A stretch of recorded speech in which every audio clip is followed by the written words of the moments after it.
বছরে চলেছিল বিভিন্ন বংশের হলো ইসলামিক শাসন। হ্যাঁ, 665 বছর।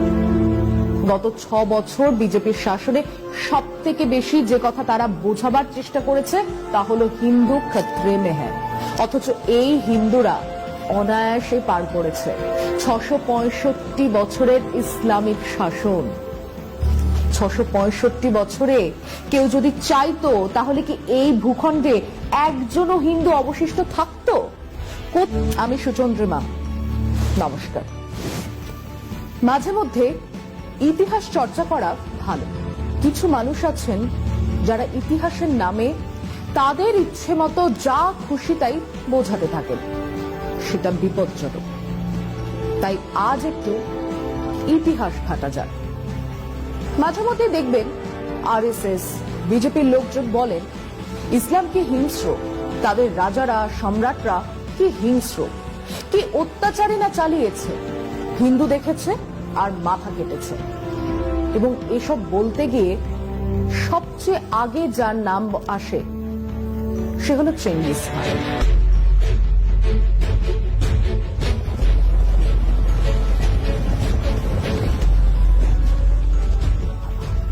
ভারতে এসে হিন্দুদের কচুকাটা করেছিল।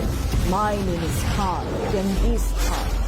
খান মানেই মুসলমান, আর মুসলমান মানেই অত্যাচারী, অশিক্ষিত, জ্ঞান বিজ্ঞানের ধার ধারে না, আল্লাহর নির্দেশে কেবল কাফেরদের মারা, এই হলো তাদের কাজ। এবং সেই খানেদের অন্যতম হলো চেঙ্গিস খান।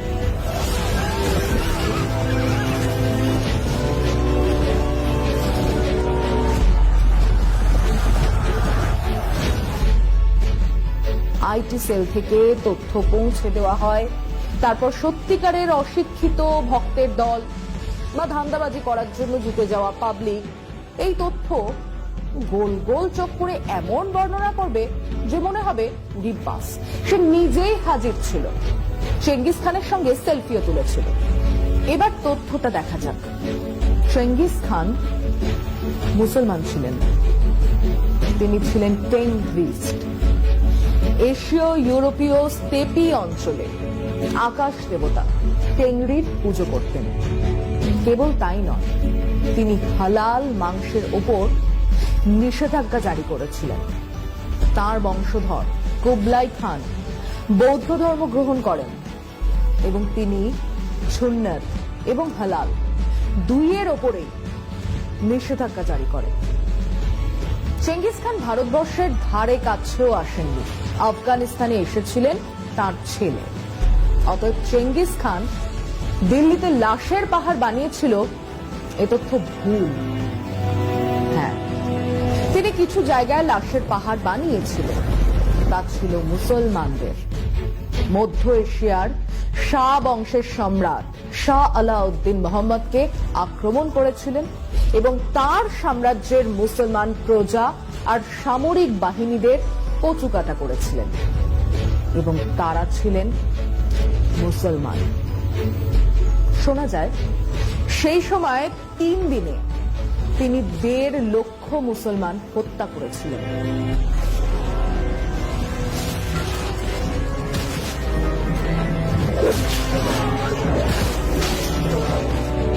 মুসলমান বলে নয়, তারা তাকে বাধা দিতে এসেছিল তাই। এই হলো চেঙ্গিস খান প্রসঙ্গ। এবার আসা যাক তৈমুর লং প্রসঙ্গে। তৈমুর সুন্নি মুসলমান ছিলেন, নকশবন্দ ধারার সুফি ধারার মুসলমান, কিন্তু সম্রাট যিনি তার সাম্রাজ্য বাড়াতে চান, ঘোড়ার পিঠে চেপে দুর্ধর্ষ সৈন্যবাহিনী নিয়ে ছুটেছেন দেশ থেকে দেশান্তরে। সামনে যারাই এসেছেন, সে মুসলমানই হোক, খ্রিস্টান হোক, শিয়া হোক, সুন্নি হোক, তাকেই মেরেছে। লাশের পাহাড় তৈরি হয়েছে। লুটপাট করে ঘোড়া, উট, হাতি, সোনা গয়না নিয়ে দেশে ফিরেছেন। কোথায় না গেছেন, ওধারে চীন, এধারে পারস্য, ওধারে রাশিয়া, আর নিজের রুক্ষ শুষ্ক দেশকে সাজিয়েছেন। বিরাট বিরাট মাদ্রাসা তৈরি করেছেন, তৈরি হয়েছে মসজিদ। এখনো উজবেকিস্তানে গেলে সেসব মাদ্রাসা মসজিদ দেখা যাবে না, তাদের প্রাসাদ দেখা যাবে না। আসলে তেমন বড় প্রাসাদ তৈরি করার নেই। এবার আসি ভারতবর্ষে অভিযানের কথায়। আবার বিজেপি আরএসএস তাদের ইতিহাস বলবে, কিভাবে হিন্দু রাজাদের মেরে কেটে তৈমুর লাশের পাহাড় তৈরি করেছিল। তথ্য বলছে দিল্লি শহরের ঠিক বাইরে তৈমুর বাহিনীর সঙ্গে লড়াই হয়েছিল 1398 সালের লড়াই। ছিল তুগলক বংশের শেষ সম্রাট নাসিরউদ্দিন মোহাম্মদ শাহের। তুগলক বংশের এই রাজাকে হারিয়ে ফিরে গিয়েছিলেন আমির তৈমুর। বিশাল ধনসম্পত্তি লুট করে চলে গিয়েছিলেন, যেমন অন্য বহু রাজা সম্রাটরা করত। এই জন্যই তারা তাদের দেশে নায়ক হয়ে থাকতেন। উজবেকিস্তানে আমির তৈমুর আমাদের দেশের গান্ধীজির মতো। টাকা থেকে সংসদ সর্বত্র আমির তৈমুর। তো তিনি ভারতে এসে লড়লেন, কিন্তু মুসলমান রাজা নবাব সম্রাটদের সঙ্গে। বিজেপির হোয়াটসঅ্যাপ ইউনিভার্সিটিতে বলা হয় তিনি কাফের মারতে বেরিয়েছিলেন। আসলে মধ্যযুগের ইতিহাসের যে কোনো সম্রাট নবাবের মতো তিনিও ছিলেন সাম্রাজ্যলোভী, নিষ্ঠুর। মারাঠাদের দিকেই তাকিয়ে দেখুন না। ছেলে ঘুমলো, পাড়া জুড়লো, বর্গী এলো দেশে। এই বর্গী কারা? এরা তো হিন্দু। ভবানী পাঠক কে ছিলেন? কাকে পুজো করতেন? এই বর্গীরা লুটপাট করত।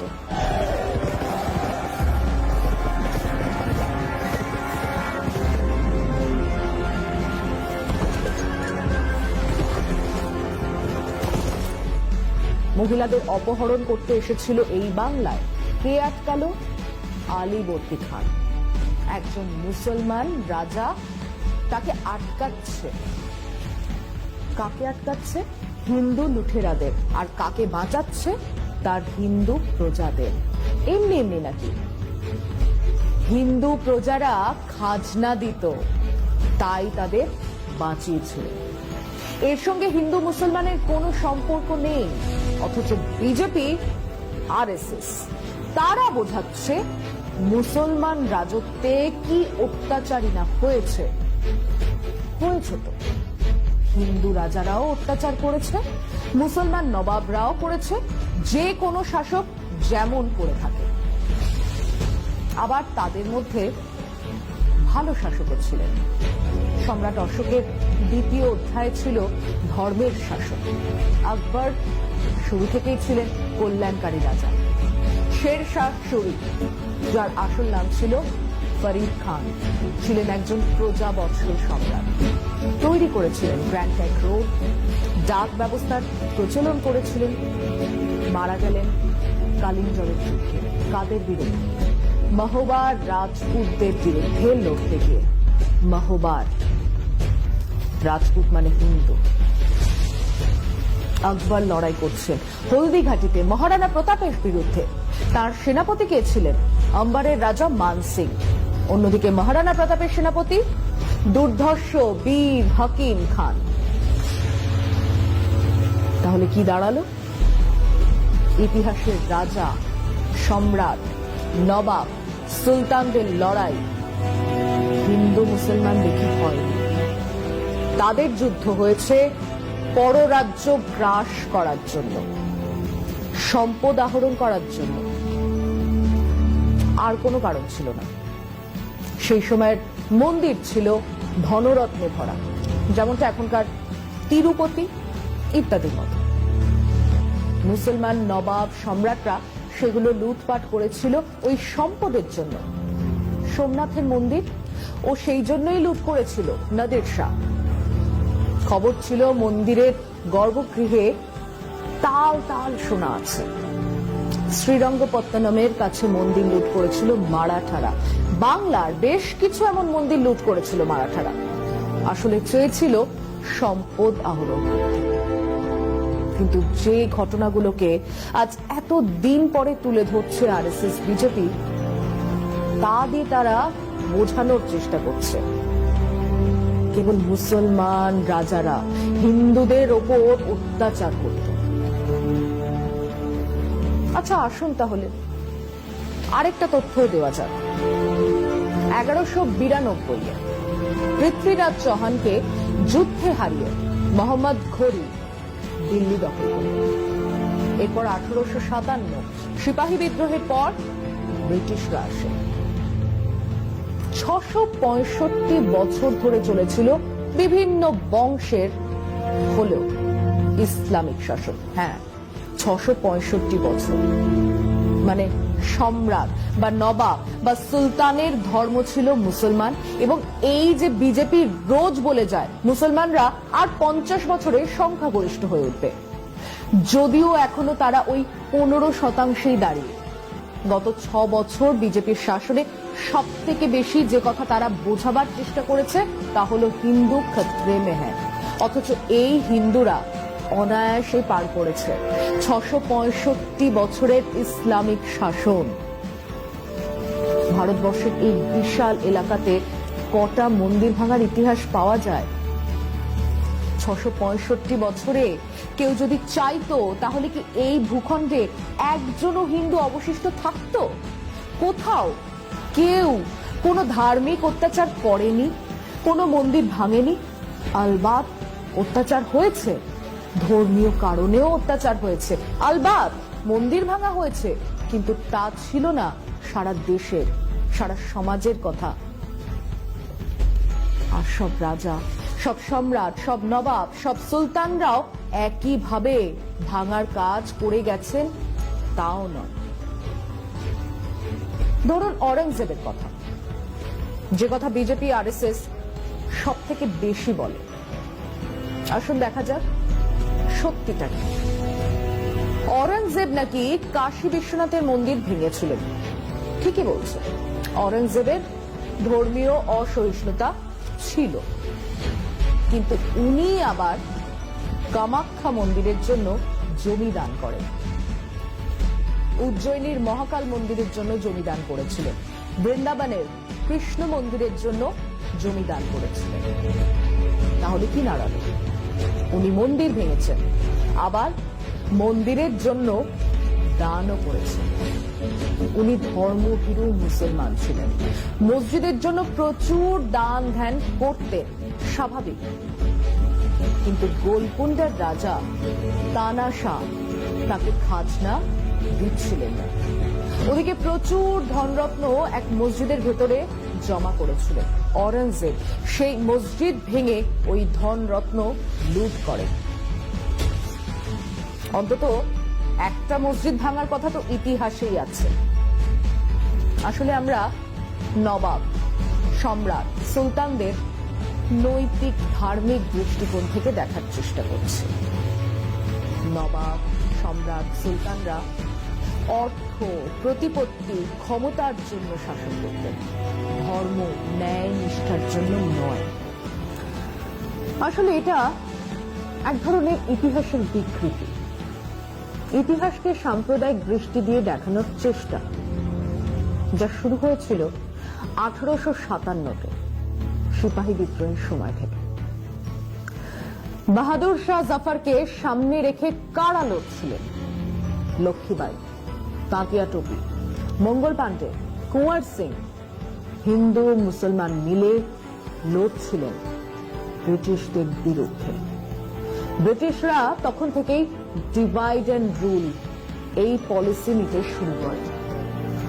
তারাই প্রথমে ইতিহাসকে বিকৃত করার, সাম্প্রদায়িক দৃষ্টিকোণ থেকে অন্য ইতিহাস লেখা শুরু করে। সেই ইতিহাস আজ বিজেপি, আরএসএস আমাদের শেখাতে চাইছে। এটাই সত্যি। আসুন আমরা ইতিহাস দেখি। দিল্লির সাম্প্রদায়িক হিংসার ইতিহাস খুব পুরনো না, এমনকি দেশভাগের সেই দিনগুলোতেও দিল্লি ছিল শান্ত। 1974-এ সদরবাজার এলাকায় একটা হামলা হয়, 10 জনের মৃত্যু হয়, 44 দিন কারফিউ জারি ছিল। এরপর 1987-তে হজখাস এলাকাতে 15 জন মারা গিয়েছিল, কিন্তু তার মধ্যে 10 জন পুলিশের গুলিতে। মানে পুলিশ শুরু থেকেই সক্রিয় ছিল। 1992-এ বাবরি মসজিদ ভাঙার ঠিক পরে সিলামপুরে হিংসা ছড়ায়, 30 জন মারা গিয়েছিল। বিজেপি এরপর থেকে দিল্লিতে বেশ শক্তিশালী হয়ে ওঠে। তার আগে পর্যন্ত দিল্লি কংগ্রেসের দখলে ছিল। অবশ্যই 1984-র শিখ হত্যার কথা উঠবে, কিন্তু সেটা তো সাম্প্রদায়িক হিংসা ছিল না, সেটা ছিল গণহত্যা। কংগ্রেসের নেতাদের নেতৃত্বে গণহত্যা, যার জন্য তাদের কয়েকজন শাস্তি পেয়েছে। কংগ্রেস দল হিসেবেই ক্ষমা চেয়েছে। কিন্তু এই কংগ্রেস দলই আজকের এই নতুন দিল্লির চেহারা তৈরি করেছে। আগে দিল্লির ঠিক মধ্যিখানে ছিল মুসলমান মানুষজনের বাস। বাহাদুর শাহ জাফর মার্গ, আসিফা আলী মার্গের উল্টো দিকে তুর্কমান গেটের পাশে ছিল বিরাট বস্তি এলাকা। দেশভাগের সময় পয়সাওয়ালা মুসলমানরা চলে গিয়েছিল পাকিস্তানে, পড়েছিলেন গরিব সেই সব মুসলমান মানুষরা, তারাই থাকতেন ওই বস্তিতে।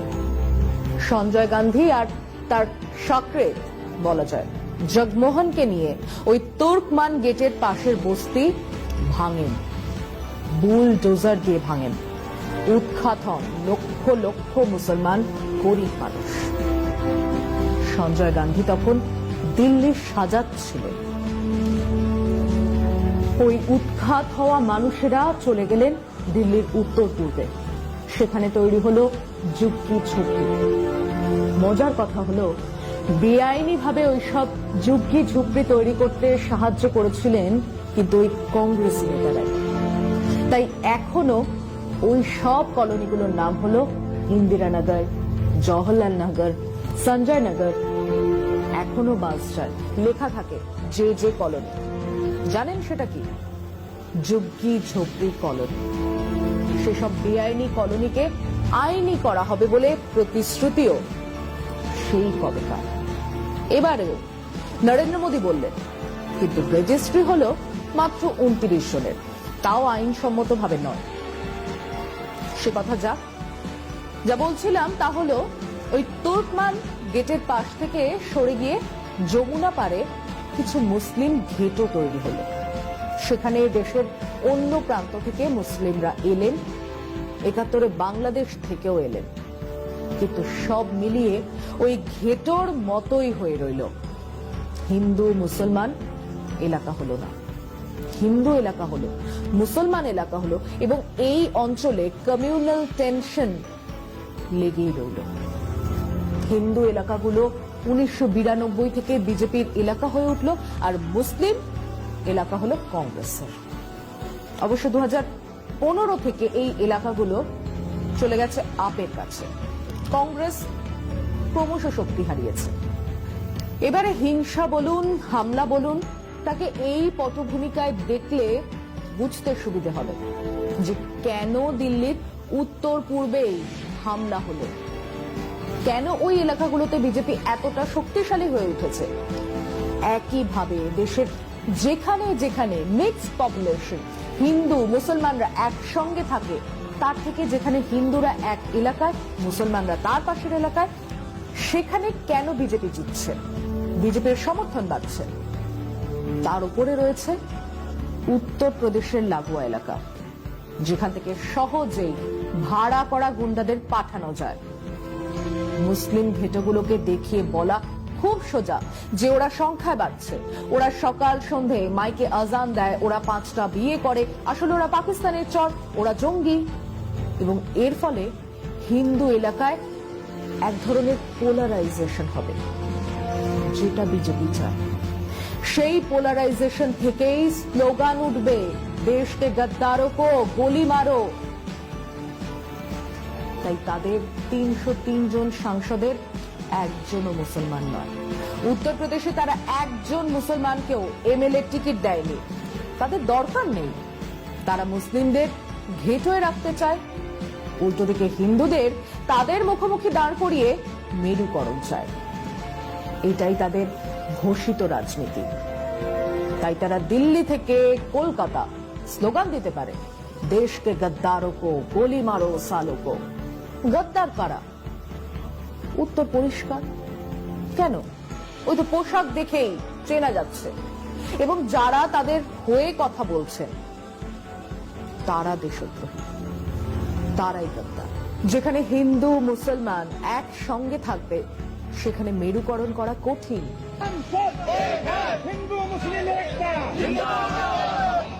সেখানে আঙুল তুলে গুজব ছড়ানো কঠিন। ওরা রোজ গরুর মাংস খায় বললেই কেউ বলবে, ধুস, চাচার তো ইউরিক অ্যাসিড, মাছ মাংস কিছুই তো খায় না। গুজব ছড়ানো হলো ওরা রোজ কাফেরদের মারবে বলে নামাজ পড়ে, তখন কেউ বলবে, ধ্যাৎ, তাই হয় নাকি, এই তো সেদিন বুলু পিসিকে রক্ত দিল ওসমান ভাই। তাই ওরা চায় আলাদা করতে। বিজেপি আরএসএস চায় মুসলমানরা খিদিরপুর আর পাক সার্কাসেই থাকুক, গুজব ছড়াতে সুবিধা হবে, হিন্দু ভোট মেরুকরণে সুবিধে হবে। এটাই তাদের রাজনীতি। এই রাজনীতির বিরুদ্ধেই কথা বলতে হবে।